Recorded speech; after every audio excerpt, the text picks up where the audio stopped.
두려워하지 말라. 평안하라. 강건하라. 강건하라. 이런 제목으로 다니엘서 강의를 이어가도록 하겠습니다. 하나님의 종 다니엘이 경험하고 있는 일들은 그저 누구나 경험할 수 있는 그런 일이 아니라 아무나 경험할 수 없는 참으로 두렵고 떨리는 일들이었습니다. 오직 하나님께 선택된 극소수의 하나님의 종들에게 하나님께서는 마지막 때에 일어난 일들의 그 묵시를 전달하셨습니다. 하나님께서는 다니엘에게 자신의 천사들을 보내셔서 그에게 하나님의 메시지를 전하게 하셨습니다. 뿐만 아니라 성자 하나님께서도 다니엘에게 모습을 드러내심으로 삼위의 하나님께서 다니엘에게 전달하고자 하시는 이 메시지의 엄중함과 그리고 하나님께서 얼마나 다니엘을 특별하게 여기고 계셨는지를 거듭 다니엘에게 확인시켜주고 있는 모습을 우리는 성경을 통해서 보게 됩니다. 다니엘은 이렇게 성경 속에서 흠결을 전혀 찾아볼 수 없는 몇 안 되는 경건한 인물 가운데 한 사람으로 하나님께서는 하나님의 뜻을 이루시기 위해서 어두운 시대 속에 매우 특별한 사명을 그에게 허락하셨고 다니엘은 하나님께 이 막중한 사명을 받아 그의 인생의 대부분을 하나님을 위해 쓰임을 받았던 그런 인물이었습니다. 다니엘이 하나님 앞에서 얼마나 잘 준비된 인물이었는지를 다니엘서는 그의 소년 시절에서부터 노년에 이르기까지 한평생의 삶을 파노라마처럼 펼쳐 보이면서 그것을 우리에게 보여주고 있습니다. 아무리 암흑 같은 시대가 도래해도 하나님께서는 소수의 하나님의 사람들을 통해서 그 시대 가운데 하나님 자신을 드러내시는 수단으로 삼으셨습니다. 또한 앞으로 이스라엘뿐만 아니라 인류가 경험하게 될 궁극의 그 미래를 다니엘에게 계시하신 것을 볼 수 있습니다. 하나님께서 행하고자 하시는 일들은 모든 시대 속에서 반드시 이루어질 일들입니다. 그리고 그 모든 일들은 하나님의 택하신 백성들을 구원하시는 일과 결코 무관치 않습니다. 오늘도 모든 역사를 움직이시며 이 땅의 모든 권력들을 하나님의 뜻대로 좌지우지하시면서 하나님께서는 하나님이 정하신 모든 역사를 친히 써내려가고 계시는 우리의 하나님은 온 우주를 통치하시고 지배하고 계시는 전능하신 아버지가 되신다는 것을 다니엘은 우리에게 보여주고 있습니다. 이 위대한 하나님의 구속 역사가 펼쳐지고 있는 역사의 무대 위를 우리도 지금 지나가고 있는 것입니다. 다니엘에게 어두운 시대 속에서도 그를 붙들어 하나님의 뜻을 이루어 가신 하나님께서는 오늘 우리에게 그럼 무엇을 원하시고 우리의 인생의 의미는 하나님 앞에서 무엇인지 우리는 이 위대한 성경의 진리 앞에서 그것을 진지하게 생각해 볼 수 있어야 할 것입니다. 이 진리가 흑암의 시대가 도래하고 있는 오늘의 우리들에게 무엇을 깨닫게 하며 우리의 신앙과 삶에 적용케 하는지에 대해서 부디 성령께서 우리에게 그것을 알게 하시고 우리의 마음에 새겨주시기를 기도합니다. 그냥 살아가는 인생이 결코 아닙니다. 그냥 그렇게 내 자신만을 위해 내 생계만을 위해 살아가는 것이 전부인 우리의 삶이 되어서는 안 됩니다. 그리스도인들에게는 그 이상의 하나님이 기대하시는 인생의 궁극의 목적과 사명이 반드시 존재한다는 것을 알아야 합니다. 그것은 우리의 모든 삶이 하나님께 영광이 되어야 한다는 불변의 진리입니다. 우리가 진정으로 흠모할 삶은 이 세상에서 모든 것을 얻고 누리는 삶이 아닙니다. 하나님께 붙들림을 받아 한 시대 속에서 하나님의 일을 위해 그 나라를 위해 진리의 가치를 수호하는 일에 쓰임을 받는 나에게 주어진 그 사명을 나의 모든 생애 속에서 감당하는 삶입니다. 그러한 삶이 진정으로 하나님의 사람들의 영광이고 면류관이 되는 것입니다. 지난주에 이어서 다니엘과 가브리엘의 대화가 계속 이어지고 있습니다. 13절에서 14절을 보겠습니다. 그러나 바사 왕국의 방백이 21날을 내 앞에 서 있었다. 그런데 보라, 으뜸의 방백들 중에 하나인 미카엘이 나를 돕기 위해 왔다. 그리고 나는 거기 바사 왕들 가까이에 남겨졌다. 그리고 내가 그날들 이후에 내 백성에게 일어날 것을 내가 분별하도록 하기 위해 왔다. 왜냐하면 그 날들에 대한 이상이 아직이기 때문이다. 이렇게 기록이 되어 있습니다. 13절에서는 다니엘의 기도가 이미 시작될 때 하나님께서 다니엘의 기도를 들으셨음에도 불구하고 21일간이나 그 기도의 응답이 지체된 이유에 관해서 가브리엘 천사가 설명을 하고 있는 내용입니다. 우리는 이 성경의 말씀을 통해서 신비스러운 영적인 세계를 들여다볼 수 있습니다. 당대 의인이며 완전한 자였던 욥을 시험하는 문제를 두고도 욥기 1장을 보면 천상에서 하나님과 사탄이 나누는 대화의 장면이 성경에 기록되어 있는 것을 볼 수 있죠. 어떤 일들이 그저 우연히 일어나는 것이 아니고 모든 일들은 하나님의 주권적인 뜻과 계획과 섭리에 의해서 일어난다는 것을 우리는 분명하게 깨달아야 합니다. 13절에서 가브리엘은 다니엘에게 바사군 국이 21일 동안 나를 막았다고 얘기합니다. 바사국의 군이 21일 동안 나를 가로막았다. 바사국 왕들과 함께 내가 거기 머물고 있었는데 다른 천사 미카엘이 자신을 도와주었다. 이런 이야기를 하고 있습니다. 여기서 언급하고 있는 바사국이란 페르시아를 지칭하는 것이 아닙니다. 여기서 말하는 페르시아는 페르시아 제국을 장악하고 있는 악한 사탄의 세력을 의미하는 것입니다. 바사국의 군이라고 했는데 여기서 군이라는 의미는 한 무리의 리더, 수장 혹은 지휘관을 가리킵니다. 이것으로 보아 페르시아를 지배하고 있는 악한 영적 세력의 수장을 의미하는 것으로 우리는 그렇게 이해할 수 있습니다. 다니엘의 기도가 시작되는 때에 하나님께서는 다니엘의 기도에 즉시 응답하셨고 천사를 파견하셨는데 이 천사가 바사국을 지배하는 사악한 영적인 세력의 회방에 가로막혀서 21일 동안이나 다니엘에게 오지 못했다. 그런 의미가 되는 것입니다.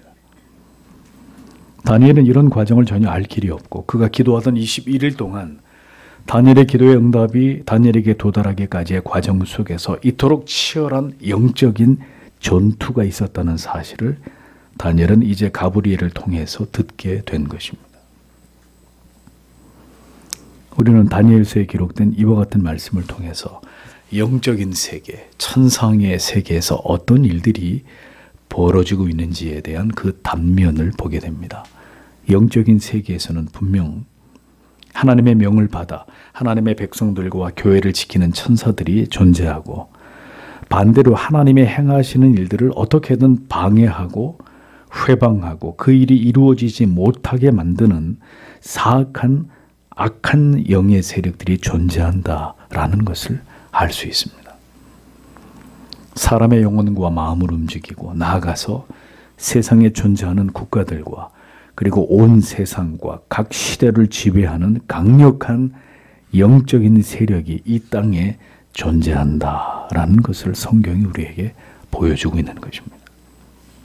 에베소서 2장 2절은 그때 너희가 그 가운데서 행하여 이 세상 풍속을 쫓고 공중의 권세 잡은 자를 따랐으니 곧 지금의 불순종의 아들들 가운데서 역사하는 영이라 라고 기록하면서 세상을 장악하고 지배하고 있는 악한 사탄의 존재를 분명히 말씀하고 있습니다. 하나님께서는 온 세상과 우주를 통치하고 지배하시지만 특별히 하나님께로부터 쫓겨난 타락한 천사인 사탄이 이 온 세상을 자신의 활동 무대로 삼아 하나님을 대적하는 일을 하나님은 허용하셨습니다. 그 사악한 영적인 존재인 사탄이 그의 졸개들과 함께 이 세상에 존재하고 있는 그 이유에 대해서 데살로니가 후서 2장 9절에서 12절은 이렇게 말씀하고 있죠.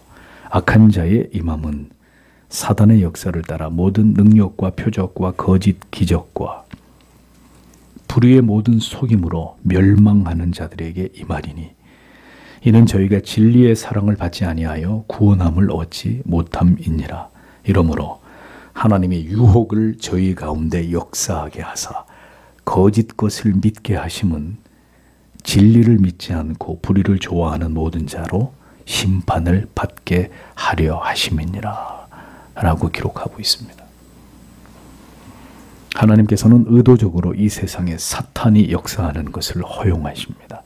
사탄의 그의 수하에 있는 모든 미혹해 하는 악한 영들을 동원해서 모든 거짓 능력과 표적과 이적을 행하게 하고 많은 사람들로 하여금 이것에 속아 넘어지도록 미혹해 하는 일을 행하신다고 했습니다. 예수를 믿지 못하게 하는 일들을 끊임없이 책동하게 하셨다는 겁니다. 결국 끝까지 바른 진리를 믿지 않고 불의를 쫓게 함으로 유기된 모든 자들이 모두 마지막 때에 심판을 받게 하시기 위해 하나님께서는 그렇게 세상의 임금 사탄에게 그들을 미혹해 할 수 있는 권세를 허락하셨다는 사실을 성경은 증언하고 있습니다. 결국 하나님께 속하지 않은 자들은 모두 사탄의 미혹을 받아 하나님을 불신하며 결국 세상의 다른 것들에 미혹되어 멸망의 길을 가도록 그렇게 하나님이 작정하신 것이다 하는 것을 알 수 있습니다.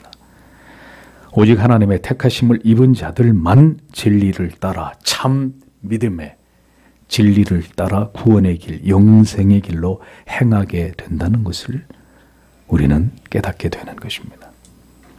사탄 마귀는 오늘도 이 세상의 영계를 장악하며 여전히 사람들을 미혹해 하고 진리로부터 멀어지게 하며 하나님과 원수되게 합니다.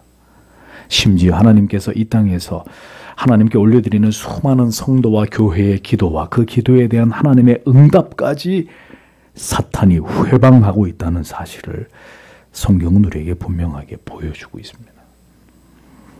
그러기에 사도 바울은 에베소서 6장 12절에서 우리의 씨름은 혈과 육에 대한 것이 아니요 정사와 권세와 이 어두움의 세상 주관자들과 하늘에 있는 악의 영들에게 대함이라 라고 말하고 있는 것입니다.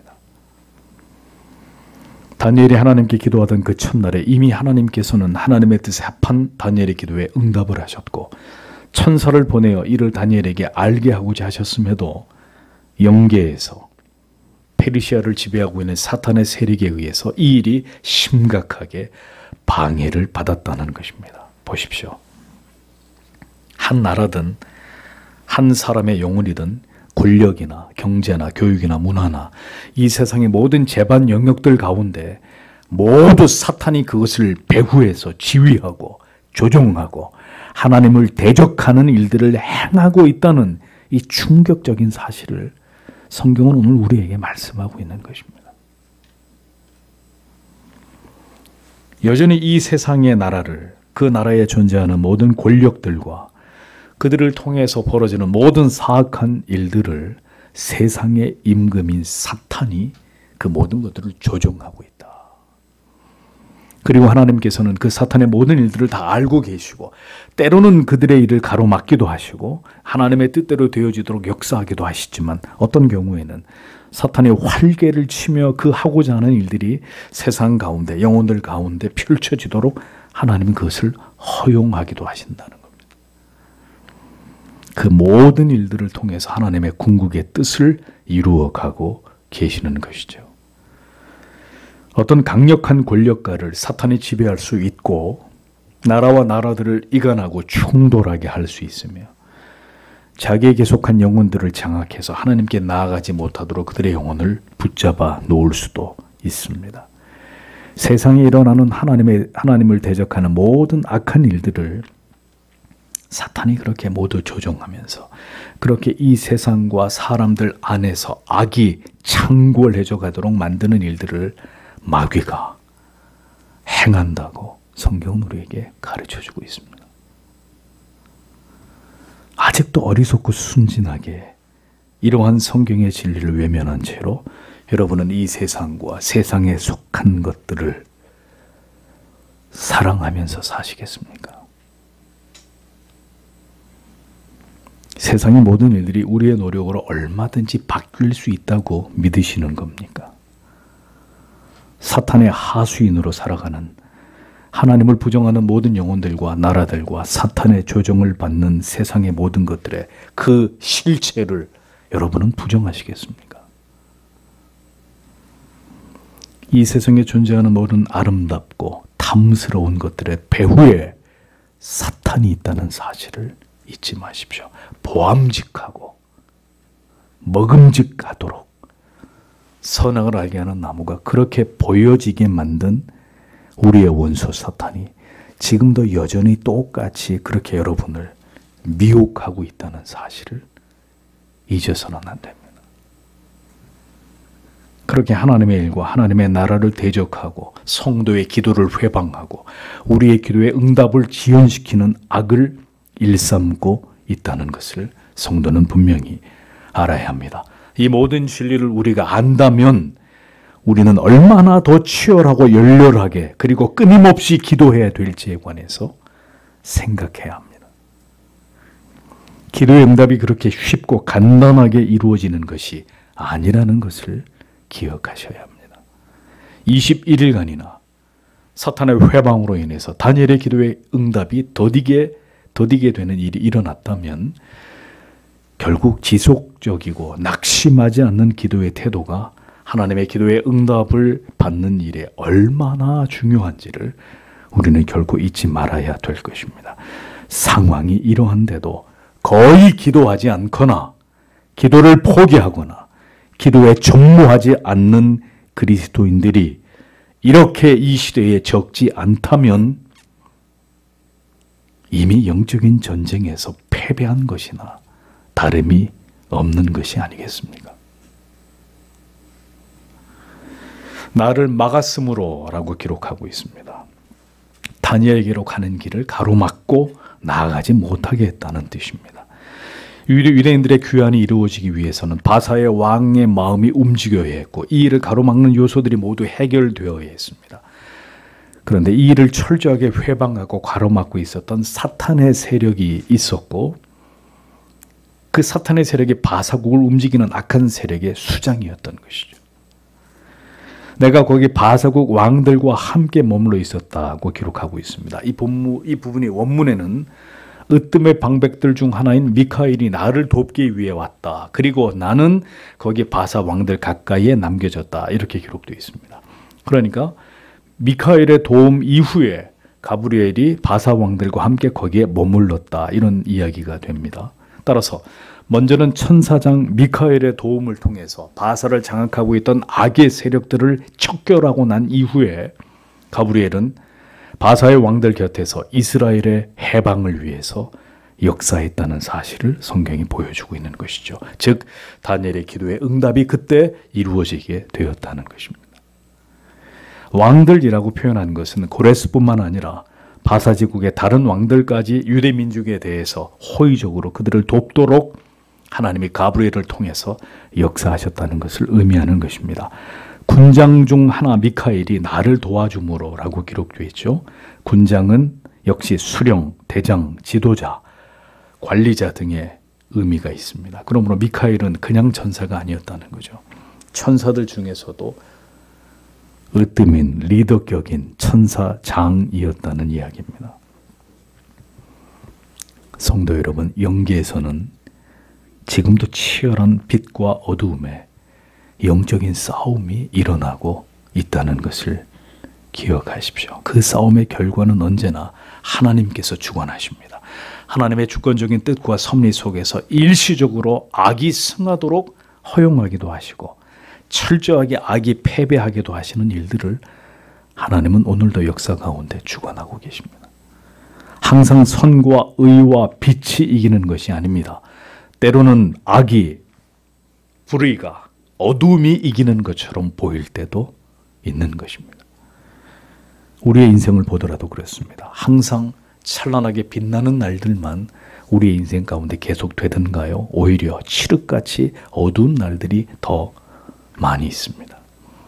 그 어둠 속에서 찬란한 빛을 소망하고 바라보게 하기 위함이며 그 어두운 먹구름 위에서 여전히 찬란히 빛나고 있는 태양이 존재한다는 것을 우리로 하여금 깨닫고 확신하게 하기 위해서 우리에게는 어두움도 필요하고 악이 이기는 듯한 고통의 시간도 이 세상에서 경험하도록 하나님은 그렇게 우리의 인생을 섭리하고 계신다는 것을 우리는 알아야 할 것입니다.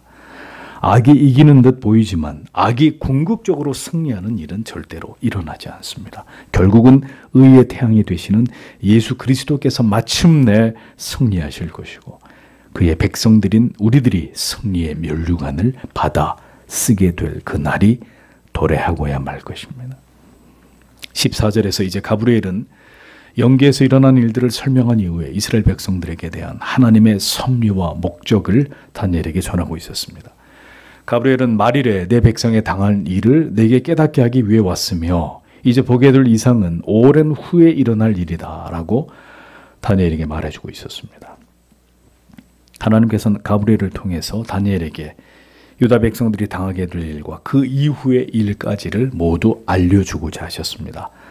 말일에 내 백성이 당할 일이란 안티오쿠스 에피파네스를 통한 예루살렘이 당하게 되는 박해를 의미하기도 하고 더 이후로 로마의 디도 장군을 통한 박해와 이스라엘의 멸망을 의미할 수도 있고 더 나아가서 마지막 때에 적그리스도를 통해서 우리가 받게 될 환난과 핍박을 상징적으로 의미하는 말씀이 될 수도 있습니다.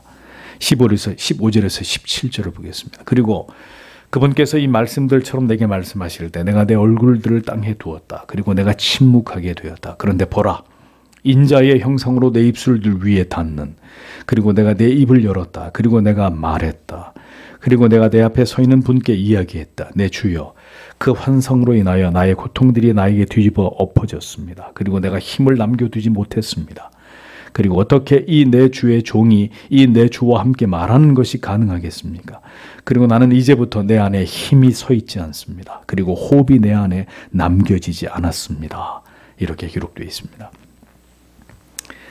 천사장 가브리엘의 말은 인간 다니엘이 감당할 수 있는 정도의 내용이 아니었습니다. 21일 동안 영적인 전투를 벌이다 마침내 다니엘에게 당도해서 그간 있었던 일과 또 다니엘이 받을 인류의 종말에 대한 계시에 대해서 말하는 다니엘의 말은 인간 다니엘이 감당하기에는 엄청난 충격이 아닐 수 없었을 것입니다.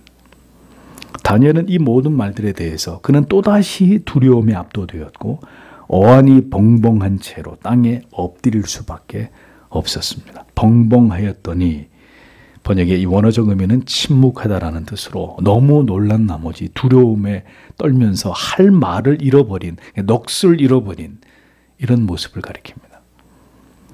8절과 9절에서 다니엘은 계속해서 그가 감당할 수 없는 초자연적인 상황에 대해서 그는 계속 그의 영혼과 그의 심신이, 그의 정신이 무너지는 이런 경험을 하고 있었습니다. 다시 말씀드립니다.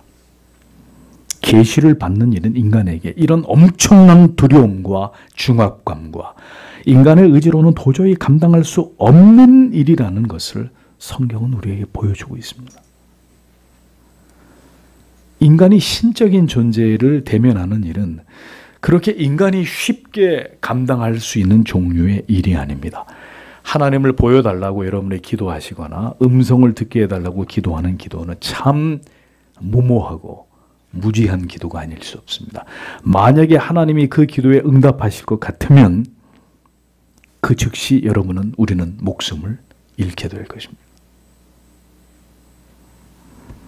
하나님께 계시를 받았다거나 무슨 자신이 비상한 예언을 할 수 있는 능력이 있는 하나님의 메신저임을 자처하는 모든 자들에게 여러분 절대로 미혹되시면 안 됩니다.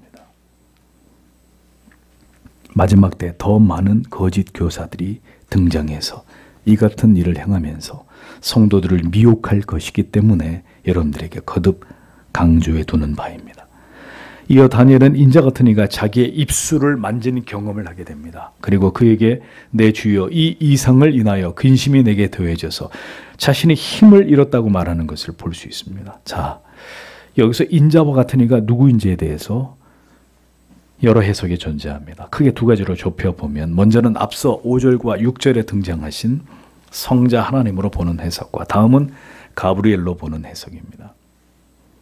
성자 하나님의 현시로 보든 가브리엘의 등장으로 보든 이것이 분명 중요한 문제는 아닐 것입니다. 다만 다니엘이 이어 내 주여라고 표현하는 것을 통해서 볼 때 주, 아도나이라는 의미가 일반적으로 사람에게 존경의 의미도 사용되지만 여호와라는 뜻을 가지고 있기 때문에 예배의 대상이 되는 여호와를 지칭한다는 점에서 다시 다니엘을 이렇게 세우신 분은 하나님이 보내신 인자 같으신 그리스도로 해석하는 것이 은혜로운 해석이 될 수 있을 것입니다. 인자와 같은 이가 다니엘의 입술을 어루만지셨습니다. 두려운 미래적 계시의 말씀을 통해 아무 말도 할 수 없을 만큼 지금 두려움에 경직되어 있고 압도되어 있는 다니엘의 입술을 어루만지심으로 그로 하여금 다시 말하게 하신 그리스도의 자비로우신 모습이 성경에 기록되어 있습니다.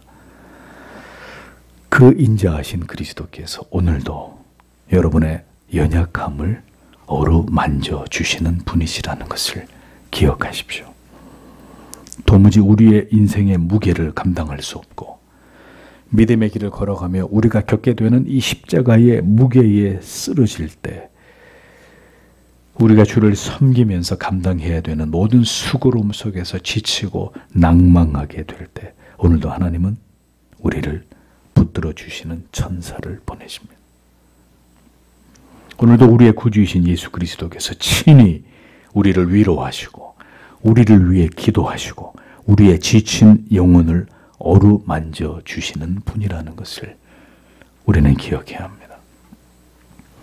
할 말을 잃고 두려움 속에서 얼굴을 들 수 없어 땅을 향해 고개를 떨구고 있던 다니엘에게 찾아오셔서 그의 입술을 만지시기 위해서는 먼저 그의 고개를 들게 하시는 일이 있었을 것입니다. 그리스도는 언제나 우리의 고개를 들게 하시고 우리의 연약함을 어루만지시는 분이라는 것을 성도 여러분 기억하십시오. 시편 3편 2절에서 3절은 이렇게 말씀합니다. 많은 사람이 있어 나를 가리켜 말하기를 저는 하나님께 도움을 얻지 못한다 하나이다. 여호와여 주는 나의 방패시요 나의 영광이시요 나의 머리를 드시는 자니이다. 시인은 이렇게 고백을 하고 있습니다. 우리가 감당할 수 없는 삶의 무게에 사명의 무게에 고개를 떨구게 될 때 오늘도 우리의 고개를 들게 하시고 우리에게 위로와 용기를 허락하시는 분은 우리의 하나님 아버지가 되시는 것입니다.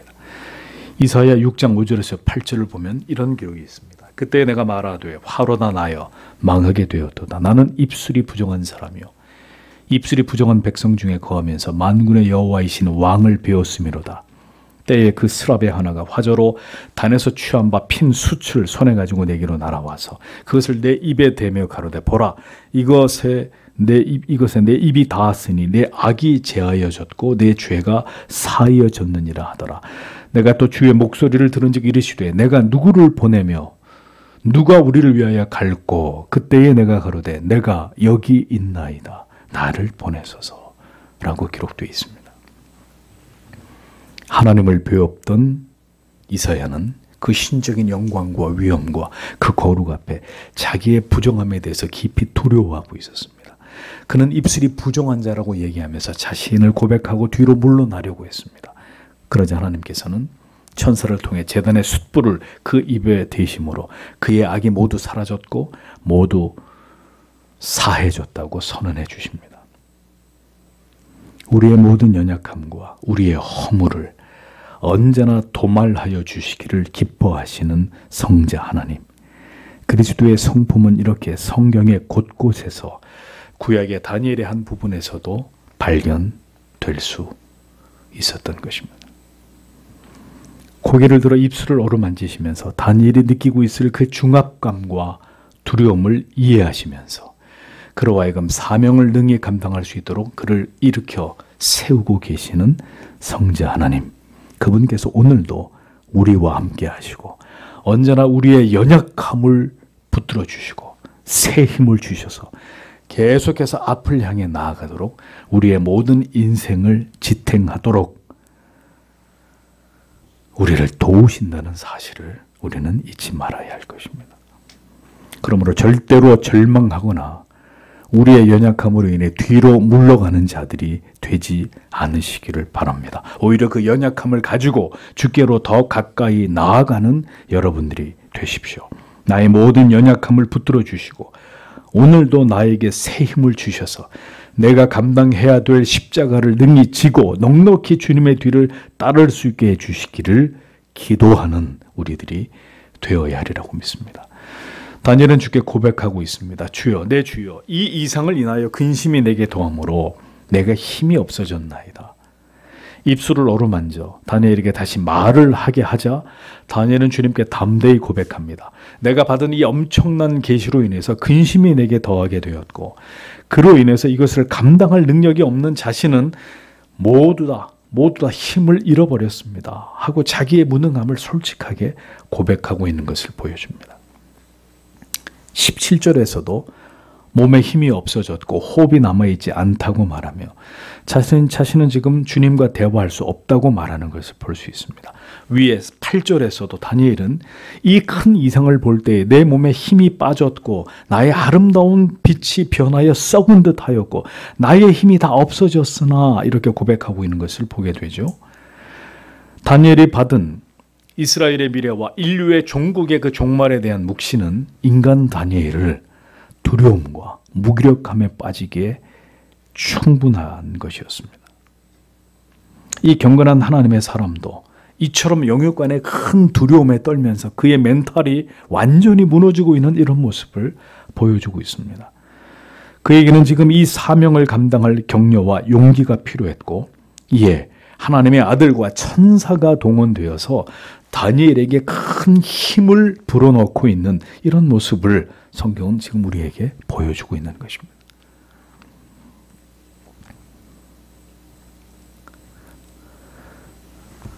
이 시대도 자칭 직통 계시를 받는 자기가 선지자라고 주장하는 참남한 자들이 있습니다. 그들은 자기들의 이름을 높이고 대단히 스스로 신령한 자인 것처럼 대단한 능력이 있는 자들인 것처럼 자기를 포장하고 과시합니다. 그로 인해 수많은 사람들을 미혹하고 그 대가로 부와 명성을 얻게 되는 이런 악한 모습들을 봅니다.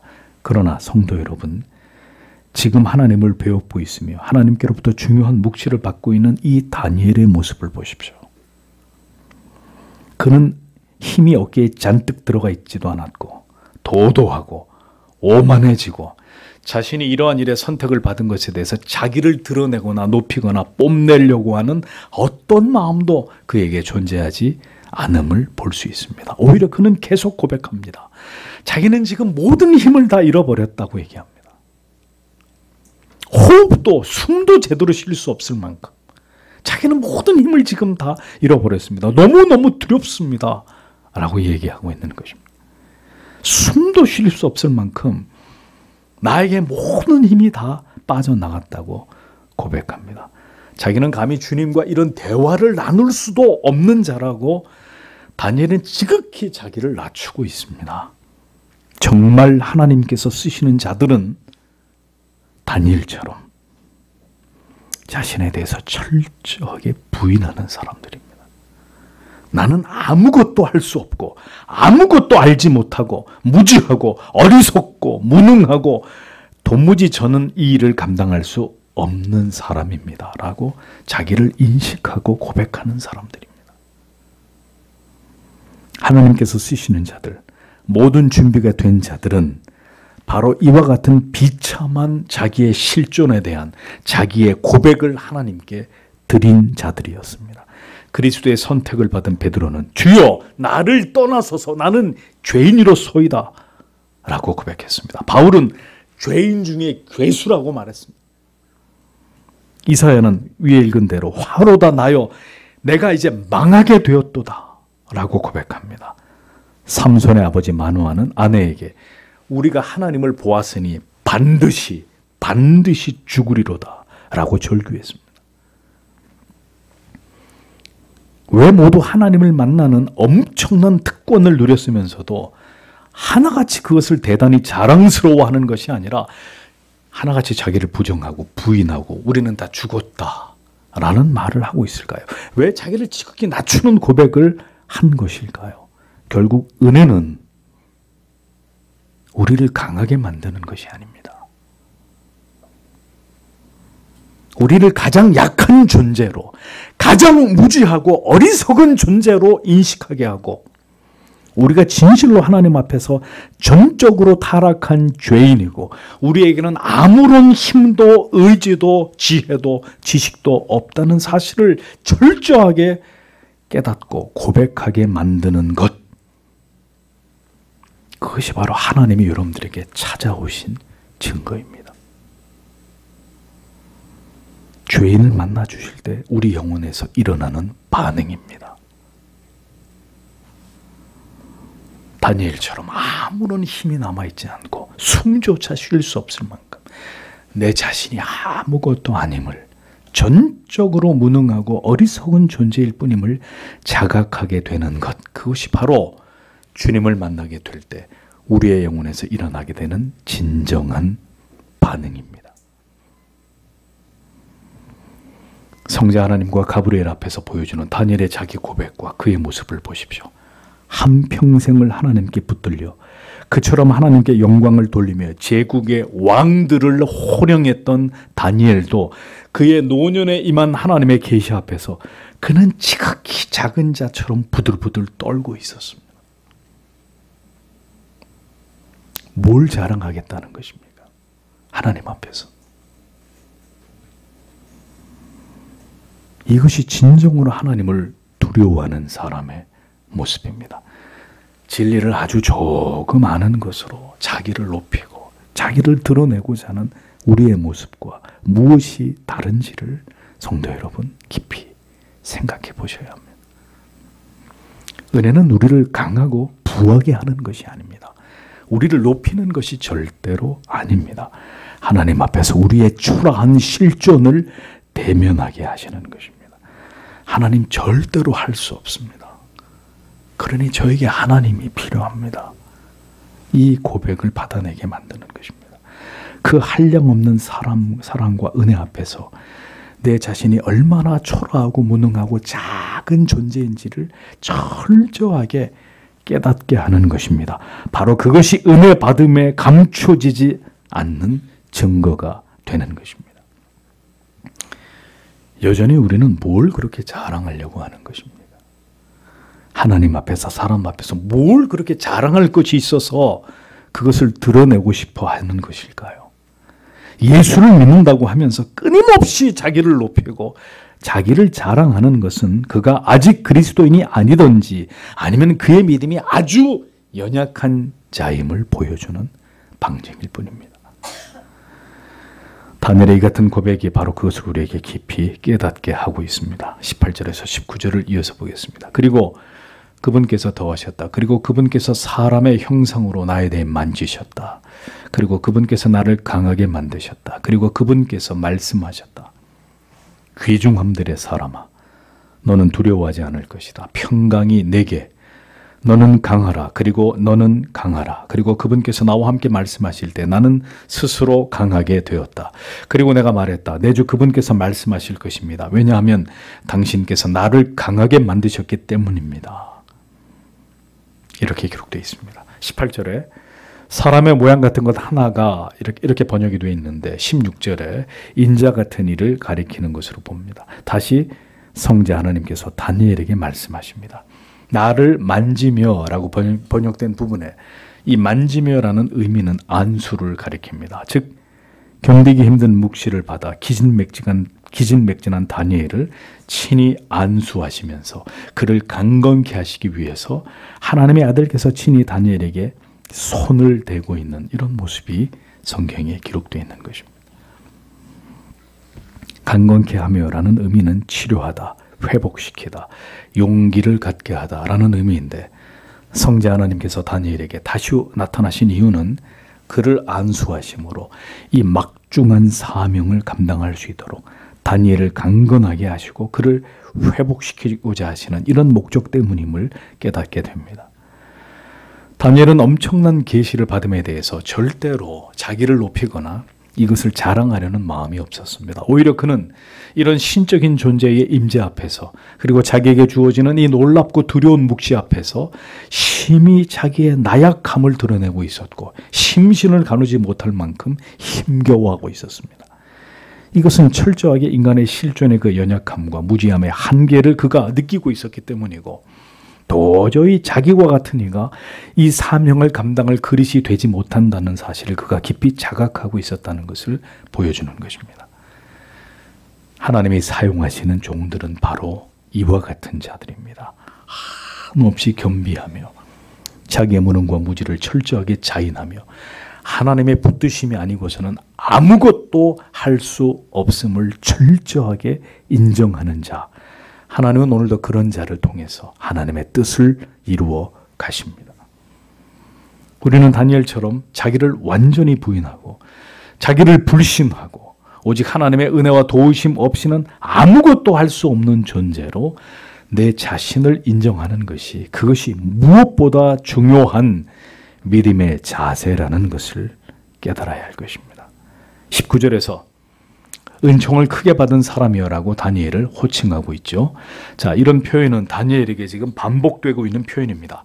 11절에서도 이렇게 다니엘을 표현했고 9장 23절에서도 똑같이 은총을 크게 받으니요. 다니엘에 대해서 계속 동일한 표현이 반복되고 있습니다. 성경은 왜 다니엘에 대해서 이 같은 표현을 반복하고 있는 것일까요? 하나님께서는 두려워하며 떨고 있는 다니엘에게 그가 이러한 막중한 사명을 감당하게 된 것은 모두 하나님께서 그를 보물처럼 존귀하게 여기기 때문이라는 것을 거듭 다니엘에게 확인시켜주고 이것을 통해 다니엘에게 용기를 불어넣기 위함이었습니다.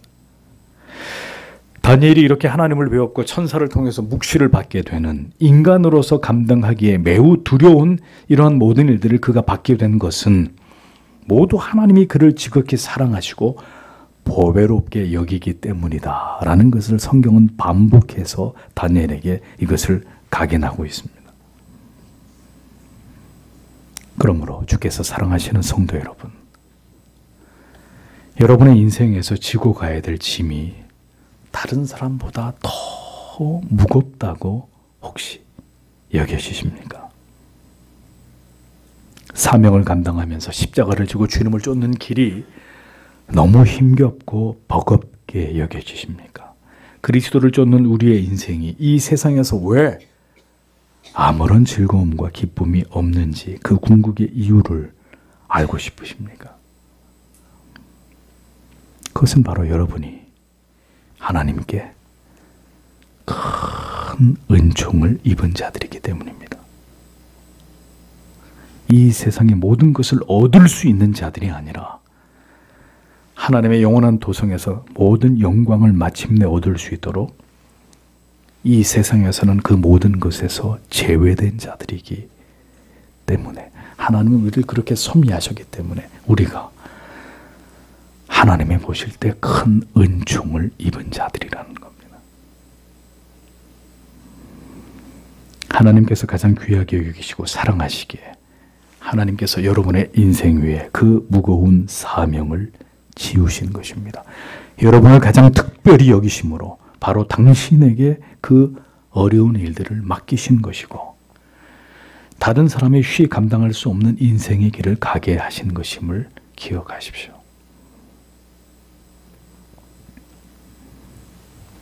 모두 평안하기만 하고 행복해 보이기만 하는 인생이지만 우리에게 인생의 시간은 하나님의 자녀로 다듬어져야 되는 시간이고 하나님을 향한 절대적인 믿음을 배양해야 되는 과정이고 마침내 우리의 삶을 통해서 하나님의 이름의 존귀와 영광을 받으셔야 하는 삶이기에 하나님께서는 오늘도 보배로운 하나님의 자녀들에게 바로 이것을 원하시기에 우리의 이 땅에서의 삶은 수고와 슬픔이 될 수밖에 없고 숱한 큰 연단의 시간으로 채워질 수밖에 없도록 하나님은 그렇게 섭리하신 것입니다. 큰 은총을 입은 자에게 가장 큰 일을 맡기시는 분이 하나님이십니다. 그러하게 하나님께서는 독생하신 하나님의 아들 성자 예수 그리스도에게 가장 무거운 사명을 맡기셨습니다. 하나님의 모든 택하심을 받은 백성들의 죄를 위해 십자가를 지시는, 그 십자가 위에서 자기를 버리시는 대속의 위대하신 사명을 자신의 아들에게 감당케 하시는 것입니다. 그 아들에 대해서 하나님이 말씀하시죠. 이는 내 사랑하는 자요 내 기뻐하는 자이니라. 여러분이 바로 그러하다는 것입니다. 다니엘을 사랑하시고 그를 보배롭게 여기심으로 그에게 이스라엘 민족을 위해 기도할 사명을 부여하셨고, 미래적인 모든 묵시를 그가 알도록 그 무거운 짐을 하나님께서는 그토록 소중하게 여기신 다니엘에게, 하나님의 종 다니엘에게 허락하셨던 것입니다. 그리고 그가 이 사명을 능히 감당하도록 하나님의 아들과 천사를 보내서 다니엘을 위로하시고 그에게 용기를 북돋아 주시고 그를 격려하고 계시는 것을 성경은 우리에게 보여주고 있는 것입니다. 인생에서 가장 힘든 시간을 지나가고 계시는 분이 계십니까? 왜 나에게 이러한 고난과 시련이 있는지를 생각하십시오. 당신은 당신 자신을 위한 인생을 살기 위해 존재하는 자가 아니라 당신의 고난이 특별할수록 당신은 하나님이 원하시는 삶을 살아야 될 자로 하나님이 당신을 준비하셨다는 사실을 알아야 합니다.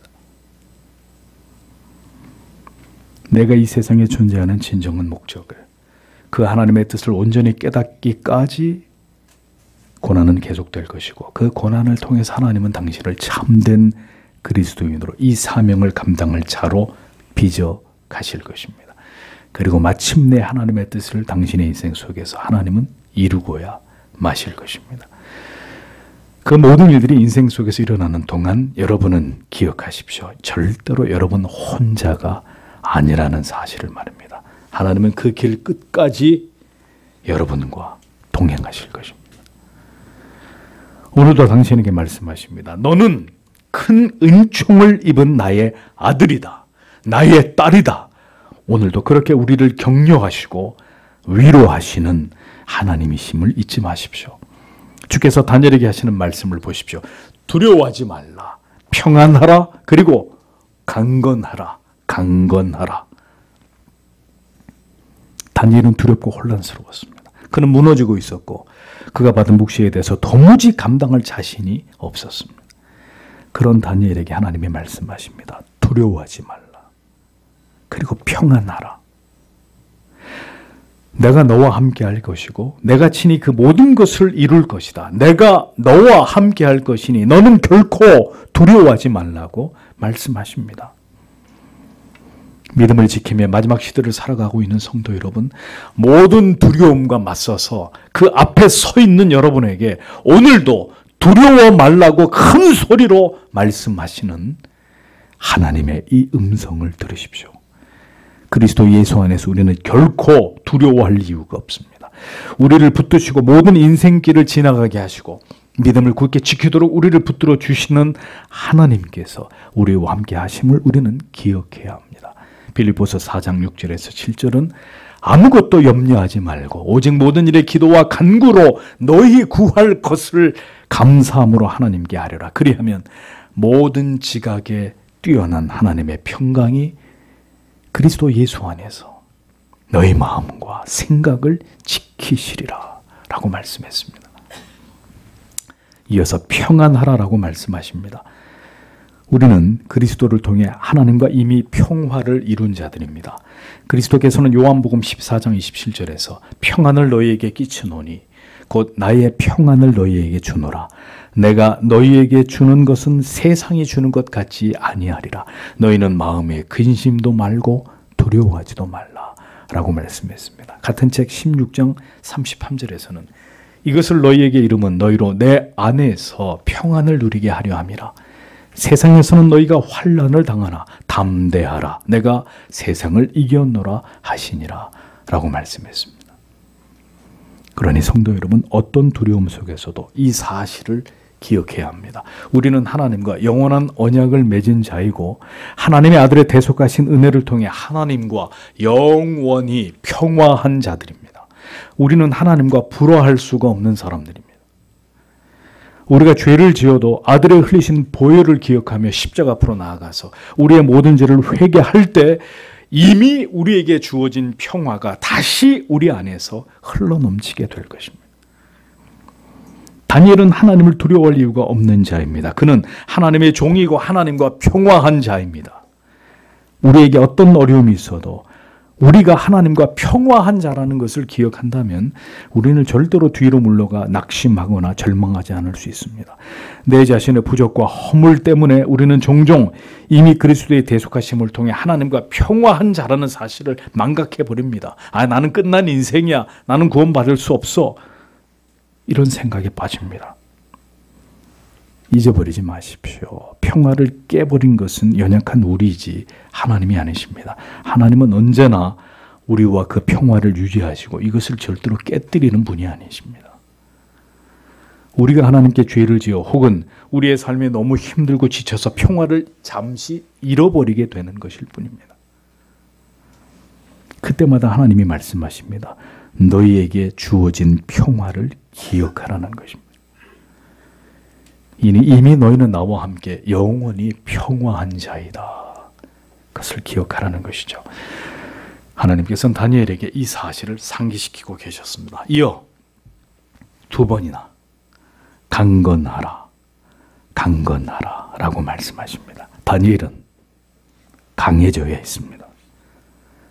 어둠이 짙게 깔린 그 시대 속에서 그러나 하나님께서 이루어 가실 미래를 그는 바라보면서 계속해서 이스라엘 백성들을 위해서 그가 죽을 때까지 기도해야 했습니다. 여호와 하나님께서 그와 함께 하심을 믿으며 이 묵시를 그는 감당해야 했습니다. 그 힘겨운 사명을 그는 끝까지 감당해야 했습니다. 여러분, 이 시대도 마찬가지입니다. 우리는 죄악으로 창궐한 시대를 맞이했고 점점 더 기독교와 하나님의 말씀과 작심하고 멀어지려고 하는 세상 사람들 사이에서 살아가고 있습니다. 환난과 박해의 시대가 도래할 때 우리는 두려워하게 될 수도 있고 염려하게 될 수도 흔들리게 될 수도 있을 것입니다. 그러나 성경은 하나님께서는 우리에게 말씀하십니다.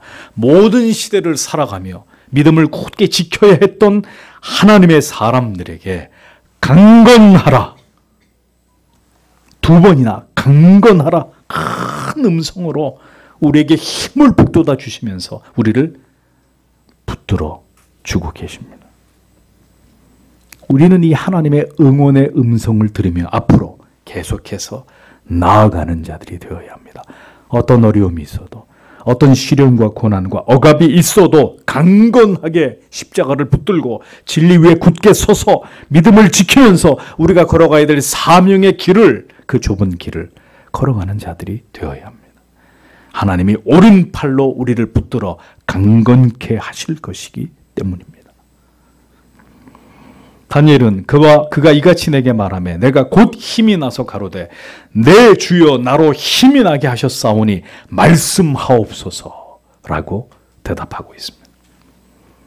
몸에 모든 힘이 빠져나가고 숨쉬기조차 힘들었던 다니엘이었습니다. 그런데 하나님의 아들께서 다니엘에게 안수하시고 그에게 이같이 힘을 불어넣으실 때 다니엘은 하나님께로부터 말미암은 힘과 위로를 얻게 되었습니다. 그는 곧 힘이 났고 이어 고백합니다. 주께서 나로 힘이 나게 하셨사오니 말씀하옵소서.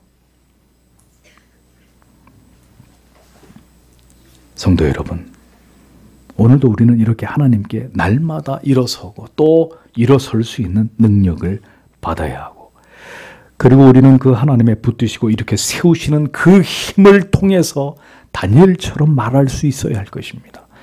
주께서 나로 힘이 나게 하셨사오니 이제 무엇이든 저에게 말씀하옵소서. 제가 들을 것입니다.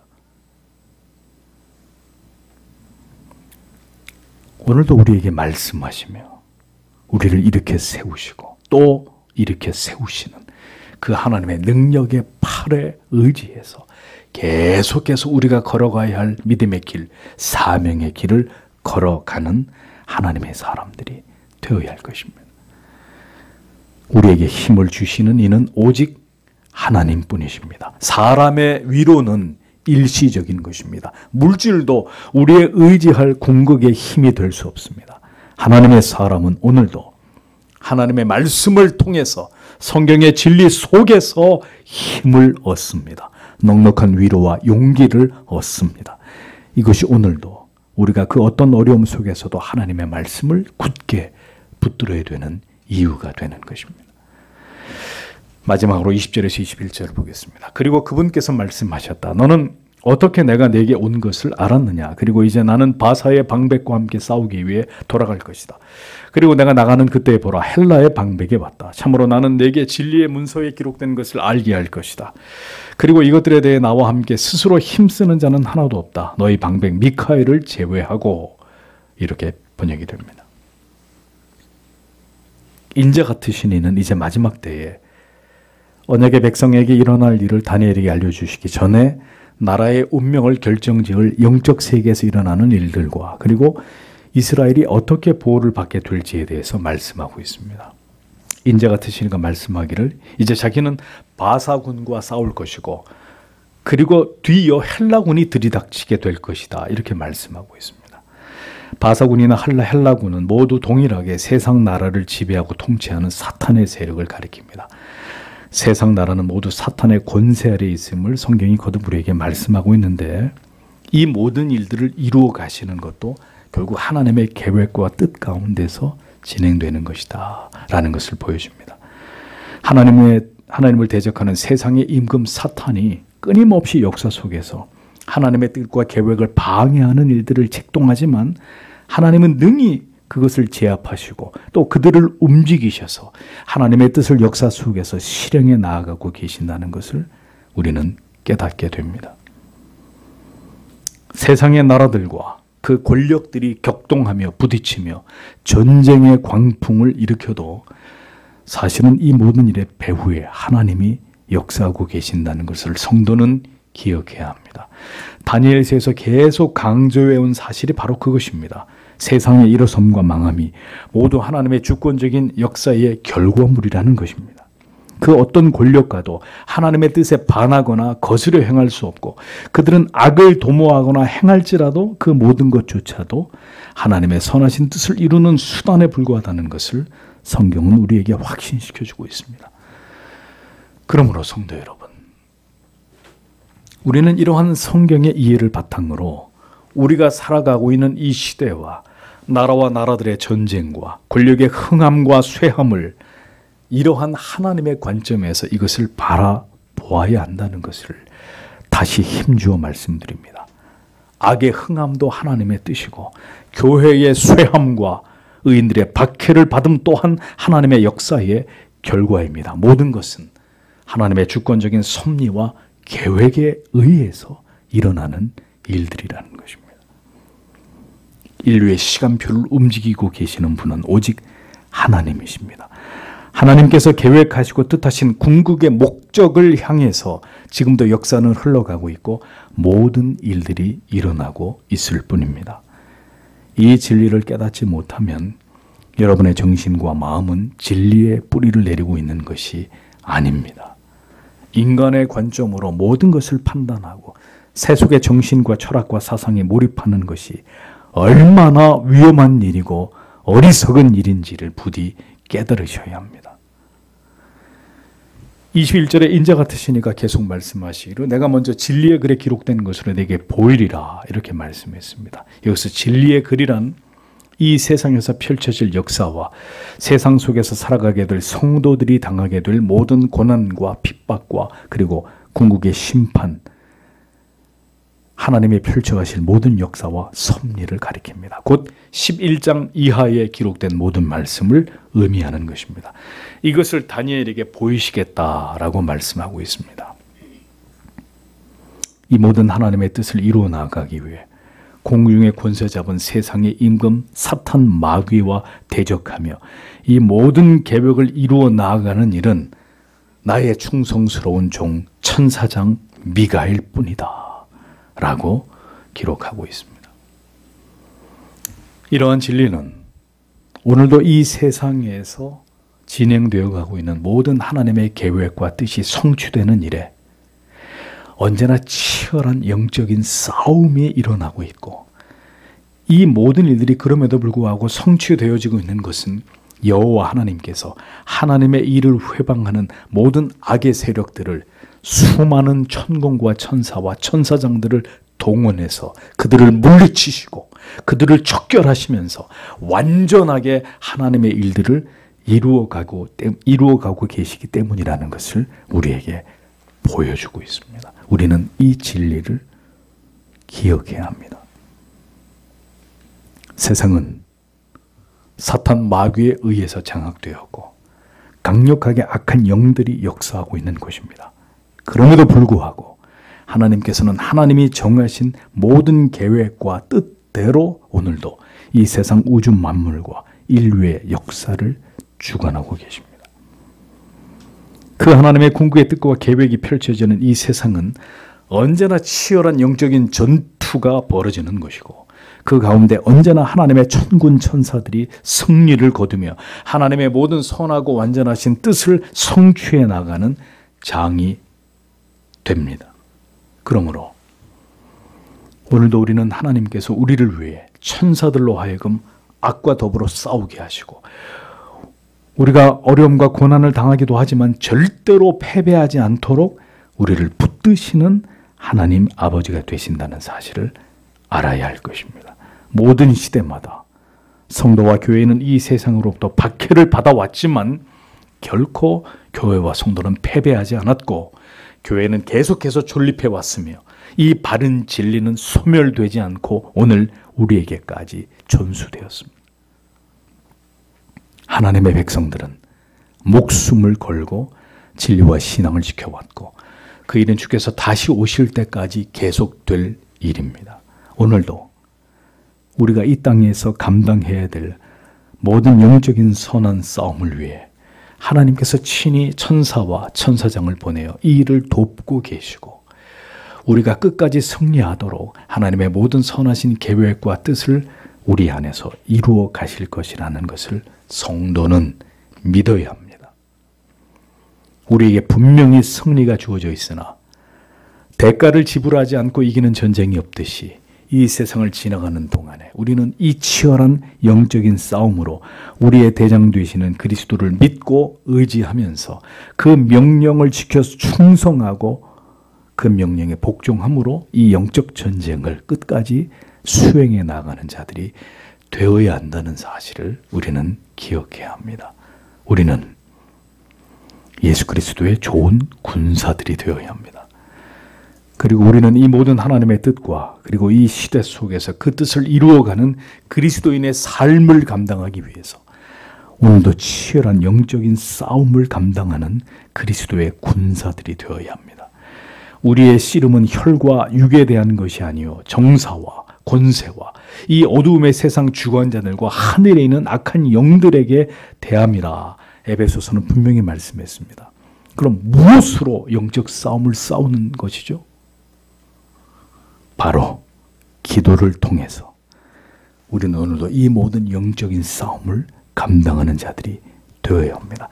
이것이 바로 다니엘을 통해서 우리에게 주시는 하나님의 말씀입니다. 모든 어두움이 몰려오는 시대마다 진리를 지켜 하나님의 영광을 드러내야 될 모든 하나님의 백성들은 기도의 횃불을 지켜들었던 자들이었습니다. 기도의 횃불을 지켜들었던 자들이었다.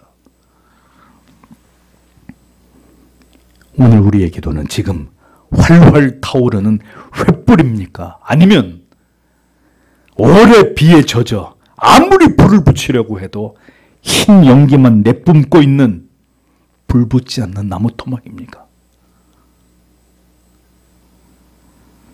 기도하지 않고 어떻게 다가올 두려운 날들을 맞이하며 여러분의 영혼과 여러분의 자녀들의 영혼을 지킬 수 있다는 말입니까?